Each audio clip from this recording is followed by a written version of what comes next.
आता आपण बघणार आहोत संख्या आणि संख्या पद्धतीमध्ये दुसरा प्रकार स्थानिक किंमत व दर्शनी किंमत. आता स्थानिक किंमत म्हणजे काय की ज्या संख्येचं स्थान आहे जिथे त्याला म्हणायचं स्थानिक किंमत. उदाहरणार्थ 34,217 यामध्ये आपण विचार केला की 3 ची स्थानिक किंमत काय तर 3 ची स्थानिक किंमत एकक दशक शतक हजार 10,000 म्हणजे 3 ची स्थानिक किंमत 30,000. मग 4 ची स्थानिक किंमत 4 च्या पुढे 3 अंक येतात म्हणजे 4 ची स्थानिक किंमत 4,000.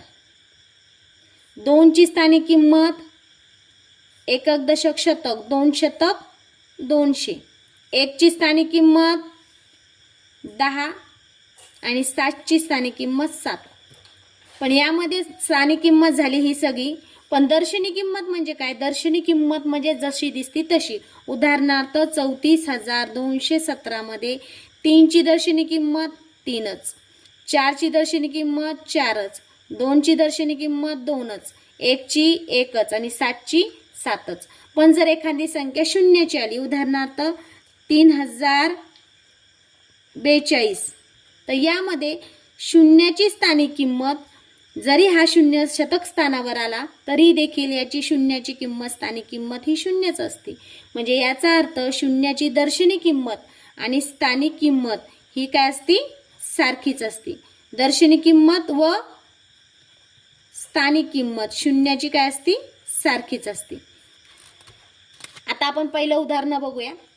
यामध्ये 5 ची स्थानिक किंमत किती असं विचारलंय. मग 5 म्हणजे कोणते हे 5. मग 5 आपण कुठे आले बघूया. एकक दशक शतक हजार 10,000 लक्ष म्हणजे 5 लक्ष. 5 लक्ष माहिती आपल्याला लक्षावर किती शून्य असतात 1 2 3 4 आणि 5 म्हणजे 5 वरती आपल्याला किती शून्य द्यायचे 5. 1 2 3 4 आणि 5. पर्याय क्रमांक बघूया 1 2 3 4 आणि 5. पर्याय क्रमांक डी हा आपला बरोबर आहे. त्यानंतर आपण दुसरा प्रश्न बघूया. दुसरा प्रश्न काय दुसरा प्रश्न बघूया आपण. दुसरा प्रश्न असा आहे की 8च्या स्थानिक किमतीतील फरक. 8 बघूया इथे एक 8 आहे आणि इथे एक 8 आहे. 8चं स्थान बघूया एकक दशक शतक हजार 10,000 आणि लक्ष म्हणजे आता आपण बघितलं वरती 8वर किती शून्य द्यायचा 1 2 3 4 आणि 5. 8 दशक म्हणजे किती 80. आता दोन्हीतला फरक काढायचा. फरक काढायचा म्हणजे आपण काय करणार आहोत वजाबाकी करणार आहोत. मग आता 8 लक्षामधून 80 आपल्याला वजा करायची. वजाबाकी करत असताना आपल्याला माहिती आहे आपण नेहमी मोठ्या संख्येकडून हातचा घेत असतो. इथे झाले 10 मग इथे झाले 10 इथे 9 राहिले इथे 9 राहिले नंतर झाले 10 10तून काटले 9 झाले नंतर राहिले आपले 10. मग बघा आता शून्यातून शून्य गेले खाली उरला 0. 10तून 8 गेले खाली उरले 2. 9शी 9 9शी 9 9शी 9 आणि 7शी 7 म्हणजे 7,99,920 आपलं उत्तर आलं. पर्याय क्रमांक ए. त्यानंतर पुढच्या पद्धतीचा प्रश्न आणखीन एक विचारू शकतो आपण. कोणताही प्रश्न बघूया.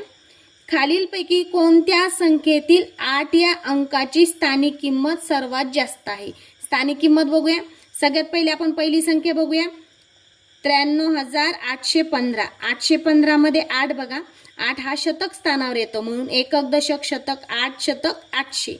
त्यानंतर इथं बघूया यामध्ये 8 हा एकक स्थानावर आहे 74,218 यामध्ये एकक स्थानावर आहे म्हणजे त्याची किंमत फक्त 8 आहे. 8 एकक 8.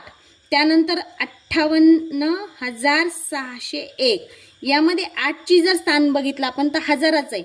हजाराचं स्थान असल्यामुळं 8,000 किंमत होईल त्याची.